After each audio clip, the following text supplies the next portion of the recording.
Beardo Banjo. Hello there everyone and welcome to Microsoft Flight Simulator 2020 in VR. The official VR update is finally here. A lot of people have been waiting for this. I am going to check it out today. Probably only a short video. I say that every time and then it ends up being like 20 minutes long. But honestly, this probably will only be a short video. I just want to see how well it performs and how easy it is to get it running in VR. Now, for reference, I'm using the Game Pass version of Microsoft Flight Simulator. So that's the Xbox or PC Game Pass version. And I'm going to be using my Oculus Rift S. And I'm going to play it on probably the medium or default settings. My PC has a RTX 2080, an i7 9700K processor, and 32 gigabytes of RAM. And I'm curious to see what kind of performance I can get out of this game with those kind of specs, because the game itself is quite performance intensive, and I can get pretty good results with my PC just running flat screen.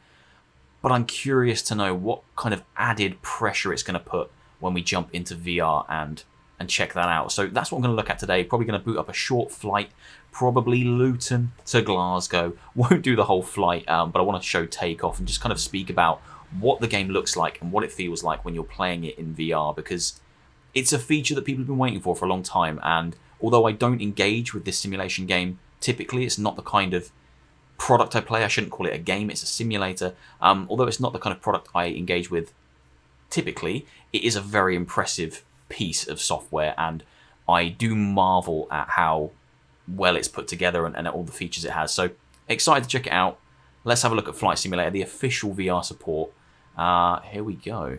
Okay, so once your copy of Flight Sim is all updated, come into your options, and you obviously need to have your VR headset plugged into your PC and ready to go before you will be able to achieve this result. But come into Flight Sim, come to your options, and then down the bottom you should see VR mode now. Click Switch to VR, and you should see this. So the screen splits into your two eyes, your left and your right, and that's what you'll be getting. Obviously, you won't be getting left, right. You'll be getting kind of one solid image inside your VR headset. But now I have the menu screen floating in front of me in VR, and I can look around. Now, it's not the most amazing menu. They've not kind of rebuilt it for VR. It just floats in the kind of default Oculus area. But it's nice enough to navigate. I can still come into the graphics, etc., and have a look at all that kind of stuff. What I am going to do is I am going to switch to Oculus Mirror, so I'm capturing a solid image rather than two split images, so bear with me while I just do that. Okay, so you should be seeing one solid image now, which is what obviously I'm seeing inside the VR headset instead of the two, the left and the right eye. You can see what I mean. I'm basically in the default Oculus area that you sit in before you load into a game. But that's fine. It doesn't need to be fancy. It just needs to work, and it works really well. So I've got access to all the general settings that I would have in Flight Sim. I can control it with mouse, or I can control it with controller. Just navigate around. It's easier to use the mouse. Now, one thing I've noticed here is the graphics options. There is a specific VR graphics option section. Now, its default is basically everything on kind of medium, low, a little bit high. I guess this is really geared towards performance. So I'm going to play it with basically all of this just running in its default settings and kind of talk about what it's like. A lot of things are kind of switched off, which I'm sure will make the game look amazing. Light shafts, reflections, bloom, etc. But I don't know what that's going to do to performance. So I'm just going to try without any of that, and we'll see what kind of performance we get. All right, so I've set it to go actually from Heathrow to Glasgow. I don't want a storm. I want nice, clear skies. You have got live weather now in the new update, which is really nice. Apparently, I don't know if that was already in the game, but it's something they've talked about for this update specifically. Whether it's more accurate or a brand new feature, I'm not sure, but that's very cool. If you want it to reflect the weather you're seeing outside your window, you can. Okay, so clear skies. Let's just do a few clouds, because clouds are nice, you know. I am very curious about the performance of this, and also whether the capture can capture what we're seeing, because often if you're running a pretty performance-intensive game, plus something like OBS to capture the footage, it tends to kind of... OBS, it takes quite a lot of processing power as it is, uses a lot of your CPU, so splitting it between two things. Oh, okay. Right, I'm in, but I'm seeing a big black thing. What's that there? Don't know if you guys can see that. So I've loaded in and I can see this big kind of... Don't fly yet. Don't fly yet. What is that I can see there? There's like a big thing. I'm not even sure what it is. It's kind of like a frame? What's that about? Well, we'll try and fly anyway, but that feels like a big kind of issue. Whether that needs an update to get patched out.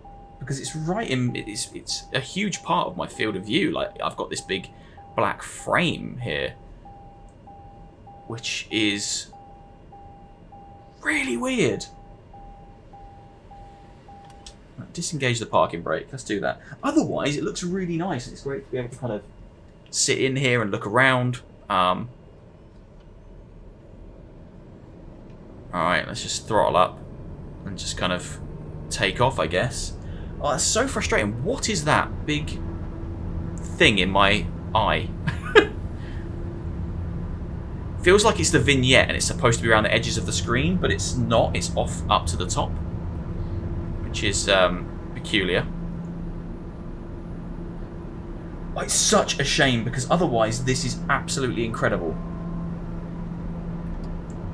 Let's get that landing gear in.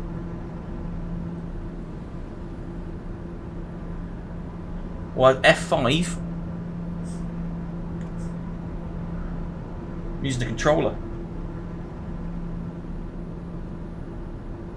What is that about? So I fixed the black boxes, the strange black boxes that were floating around in the top corner of the screen. I'll show you how to fix that in just a moment. Basically, I needed to go to my Oculus debug tools, which is located in your C drive under Program Files, Oculus. I'll put a little kind of how-to in a second. And basically needed to turn off the auto FOV stencil, which has now fixed it. Let's have a look if that's working properly now. It looks like it's absolutely perfect now. Yep, that is absolutely perfect now. So I'm now flying without the horrible stencil in the top right. And it does look absolutely stunning. As I say, I'm running everything on default settings right now. So not the highest quality, but it still looks absolutely stunning in VR.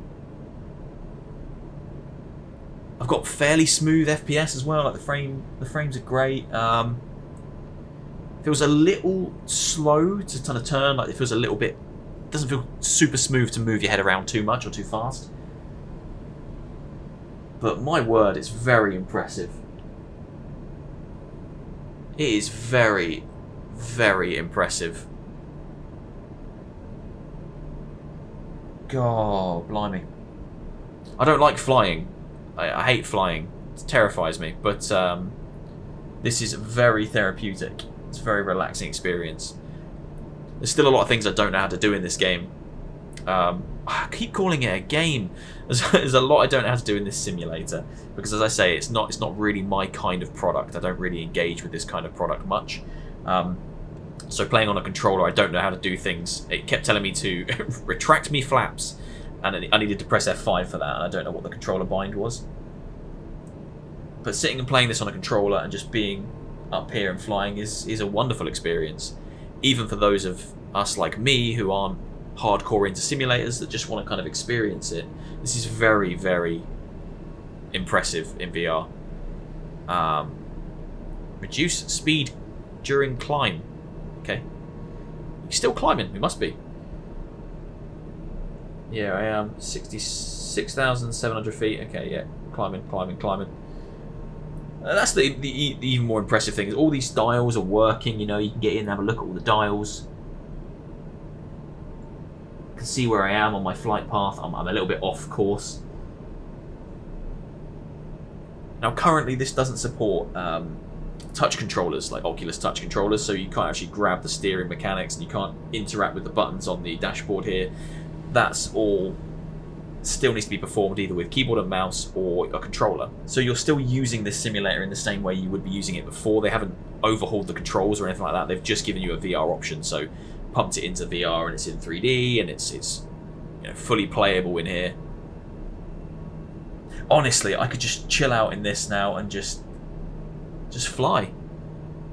For me, this is kind of essential for a flight simulator, for me anyway, to kind of get me involved in it and get me excited for it.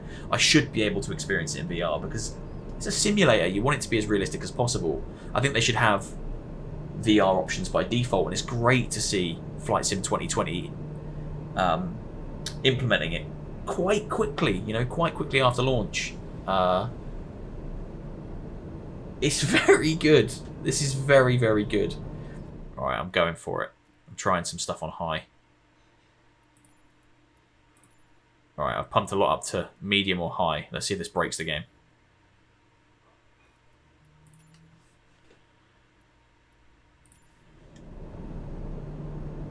Nope.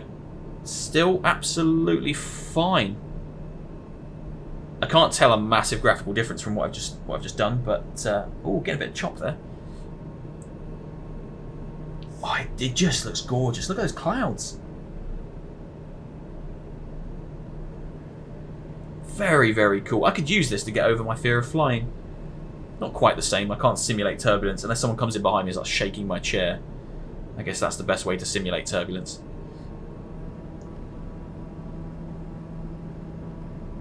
Look, I put my head out the window. You probably can't do that in an actual plane. I think there'd be some real kind of decompression issues. That's so cool. Wow. That is yeah, that's some really this is very, very, very, very impressive. Very, very impressed. Right. Let's show you how to fix those black boxes, shall we? Okay, so if you're playing Flight Sim 2020 and you're getting those weird black boxes that are kind of offset just to the kind of right corner of your vision, it's really annoying and you want to get rid of them, what you need to do, I think it's specific to Oculus, this issue, what you need to do is this. Okay, so to fix the black boxes, what you want to do is you want to come into your C drive. That's typically where your Oculus files are stored if you're using Oculus Rift S or Oculus Rift Original CV1. Come into your C drive and go to Program Files. Now from there, you need to come on down and you should have an Oculus folder. There we go. So the Oculus folder that you're seeing just here, into the Oculus folder. Once you're in the Oculus folder, you want to go to Support. From there, you want to click on Oculus Diagnostics. And from there, you want to run this Oculus Debug tool. Now, once you've opened up the Oculus Debug tool, there's one thing you need to change to get the black boxes to disappear in Flight Sim VR. What you need to do is come to Use FOV Stencil and change that to Off. That's it, as simple as that. If you've already got Microsoft Flight Sim running when you make this change, turn VR mode off and then turn it back on, and that should push the change through and it should remove those annoying black boxes. A few people have also mentioned updating their Oculus drivers and updating their version of Oculus software to the newest version has also fixed it. This, for me, was the easiest way. I didn't have an update sitting there for Oculus, so I just came in here and did this, and it worked immediately. So come into your Oculus Diagnostics folder, open the debug tool, change Use FOV Stencil to Off, and that should get rid of the black boxes in your vision that ruin the Flight Sim 2020 experience, or they were ruining it for me, and it is a very, very impressive experience. That's basically everything from me today. I just wanted to check out Flight Sim 2020 in VR to see how it performs. It runs really well. Testing it on a Rift S with a fairly decent spec PC today, and it held up. When I pushed the graphical settings up a little bit, started to become a little bit choppy when I looked around, but overall it was very impressive, and that's a really therapeutic, relaxing way to experience that simulator. Again, I'm not a huge simulator person. I marvel at the technical achievement of that game and what it's done and what it looks like and what you can do is very impressive, but it isn't something I would find myself going back to time and time again. But in VR, it gives me reason to try it out and reason to sit there and enjoy it and engage with it. It's very, very impressive. If you have a VR headset, I'd urge you to check it out. Check out Flight Sim 2020 in VR. It's a completely different experience than playing it on flat screen. The 3D, the depth, the scale, and the distance from sitting in that cockpit to the floor down below is yeah, very, very impressive. I had a very good time with it. Hopefully this little bit here helped you guys get rid of those black borders. Yeah, that's pretty much it. I just wanted to check it out really quickly. Hope you enjoyed. If you did, drop a like, hit comment, and subscribe for more VR and normal gaming content. I'm doing a lot of VR stuff though recently. But yeah, I put out content every single week. So yeah, stick around for more. Take care of yourselves, guys. I'll see you later.